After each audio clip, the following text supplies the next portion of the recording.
You've been cutting salt for months. You put down the salt shaker, you read the labels, you gave up the foods you loved, and your blood pressure barely moved. If that's you, I want you to hear this clearly. You are not doing it wrong, and you are not broken. You've just been told half the story. There's a second number that controls your blood pressure as much as sodium does, and almost no one talks about it. In the next 20 minutes, I'm going to show you what it is, why your doctor may never have mentioned it, and the simple way to bring it back into balance. Stay with me because the third thing I share is the one most people have never heard. Here's why this matters right now.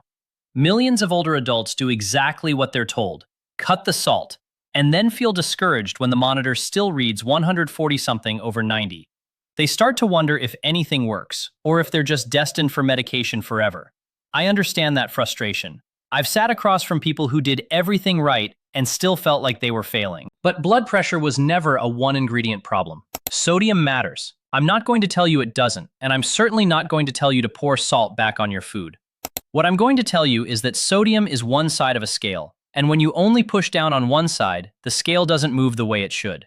By the end of this video, you'll understand what belongs on the other side, and you'll know exactly what to eat this week to start tipping it. One quick note before we go further, and I'll come back to it. This is general information, not medical advice, and a couple of these tips depend on your specific medications. So stay with me for the practical part. Let's start with the most fundamental question.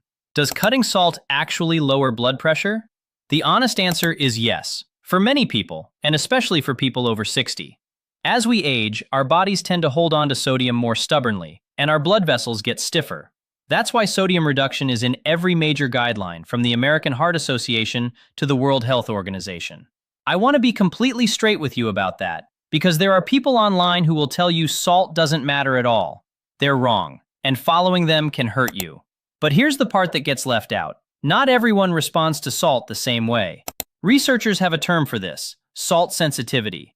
Some people's blood pressure barely moves when they cut sodium. Others see a real drop. And roughly half of people with high blood pressure fall into that salt-sensitive group, with older adults and certain populations more likely to be in it. So picture two neighbors.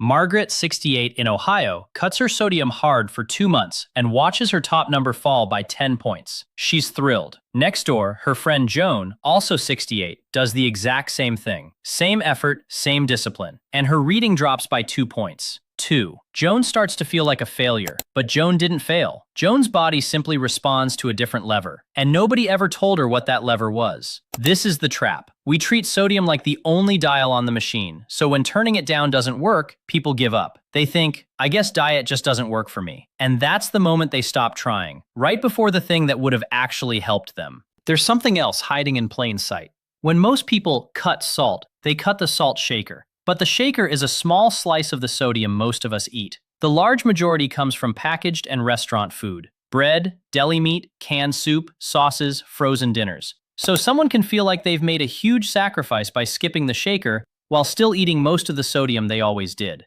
The effort is real, the result is small, and again, they blame themselves. So if you've cut salt and felt let down, I want you to reframe what happened. You weren't wrong to do it. You were just working one lever in a two-lever system. Now that you understand sodium is real but only half the picture, the obvious question is, what's the other half? Because there's a single mineral that does the opposite of what sodium does inside your blood vessels, and most older adults get nowhere near enough of it. That's next, and it's the part that changes everything. The other side of that scale is potassium.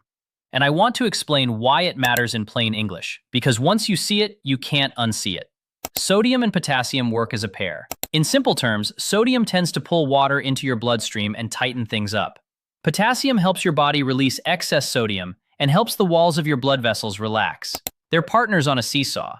So your blood pressure doesn't just care how much sodium you eat, it cares about the balance between the two. Scientists actually study this as the sodium to potassium ratio, and a growing body of research suggests that ratio may predict blood pressure and heart risk better than sodium alone. Here's the problem.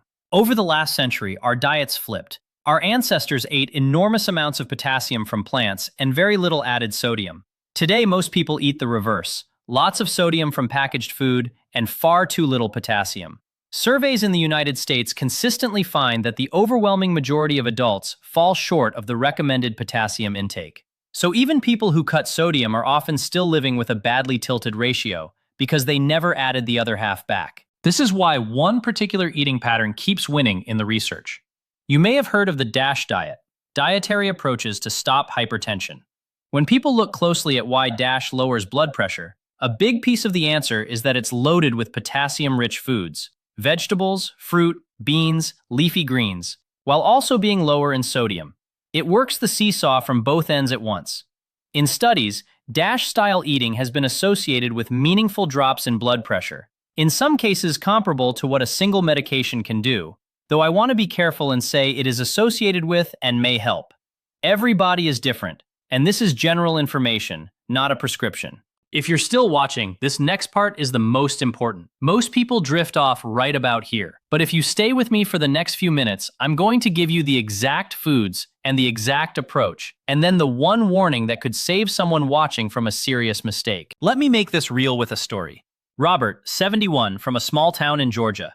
3 medications and a top number that still hovered around 150. He'd cut salt for a year and felt defeated. When a dietitian finally looked at what he actually ate, the sodium wasn't even the headline, it was the potassium. He was eating almost no vegetables, no fruit, no beans. So instead of telling him to cut more, she had him add a baked potato with the skin, beans in his lunch, a banana and some spinach. Same medications. Over the following weeks, working with his doctor, his readings began trending down into a range he hadn't seen in years. I'm not promising you Robert's numbers. I'm showing you Robert's lever. He'd been pushing on sodium for a year. The day he started adding potassium-rich food was the day the scale finally moved. And that brings us to the biggest question of all, the one I promised at the start. If potassium is this powerful, why not just take a supplement and be done with it? The answer is the most important thing in this entire video, and getting it wrong can land someone in the hospital. So let's talk about it carefully. Here is the single most important thing I'll tell you today, and I need you to really hear it. When it comes to potassium for blood pressure, food is not just as good as a supplement. For most people, food is the safer path, and a high-dose potassium supplement can be genuinely dangerous if you take certain medications or have kidney trouble. Let me explain why, because this is where the rebellious internet health advice gets people hurt. Your kidneys manage potassium. If your kidneys aren't working at full strength, which is common as we get older and often goes undiagnosed, potassium can build up in your blood. And several of the most common blood pressure medications, including the ones often called ACE inhibitors and ARBs, and a type of water pill called potassium-sparing diuretics, also raise potassium. Push potassium too high and it can affect your heart rhythm. That's not a scare tactic. That's the reason every responsible clinician says, get your potassium from food and never start a potassium supplement on your own. The beautiful part is that food makes this easy and safe for most people, because whole foods deliver potassium in modest, steady amounts the way your body expects. So here's what I actually want you to picture on your plate. A baked potato or sweet potato with the skin, one of the richest everyday sources there is. Beans and lentils, leafy greens like spinach, avocado, bananas, oranges, and dried apricots, tomatoes and tomato sauce, yogurt, fish like salmon. None of these are exotic, none of these are expensive, and every one of them is quietly working the other side of the scale. Now let me show you the mindset shift, because this is the thing that changes everything. For years you've been told what to take away. Less salt, less this, less that. It feels like punishment, and punishment is hard to sustain. I want you to flip it. Instead of starting your day asking, what do I have to give up? Start it by asking, what can I add? Add a vegetable to lunch, add beans to dinner, add a piece of fruit in the afternoon. When you add potassium-rich foods, 2 things happen at once. That side of the scale comes up, and those foods naturally crowd out some of the packaged, high-sodium stuff you would have eaten instead. You fix both sides of the seesaw with one happy habit. That's the secret hiding in plain sight. And here's the emotional truth underneath all of this. Your body is not your enemy. It is not broken because cutting salt didn't fix everything. It was simply waiting for the other half of the instructions, the half almost no one gave you. You're not starting over. You're finishing a job you already began. So here's exactly what I want you to do this week. Keep it simple. 4 steps. First, keep doing the sodium work, but aim it at the real target. Cut back on packaged and restaurant foods, not just the shaker. Read labels on bread, soup, deli meat, and sauces, and pick lower sodium versions when you can. Second, add 1 potassium-rich food to every meal. A potato with the skin, a side of beans, a handful of spinach, a banana. Don't overhaul everything, just add. Third, before you change anything dramatically, and before you ever consider a potassium supplement or a salt substitute, because most salt substitutes are actually potassium, talk to your doctor. This is the step that protects you. Ask two specific questions. Are my kidneys working normally? And do any of my medications raise my potassium? Their answers tell you exactly how freely you can lean into this. Fourth, track it. Check your blood pressure at the same time each day for a few weeks and write it down so you can see the trend instead of guessing. Bring that log to your doctor. That's it. You are completely capable of this. It's not a diet of denial. It's 4 small additions and 1 honest conversation. If you cut salt and felt like nothing happened, I hope you walk away from this with one thing. You weren't failing. You were just missing the other half of the scale, and now you have it. Sodium down, potassium up, and a quick check with your doctor to do it safely. That's the whole game. If this helped you, you'll want to see next week's video, where I break down the one drink most people have with breakfast that quietly works against their blood pressure all morning, and the simple swap that fixes it. Your heart has carried you faithfully for decades. It's not too late to give it the other half of what it's been asking for. Take good care of yourself. I'll see you next week.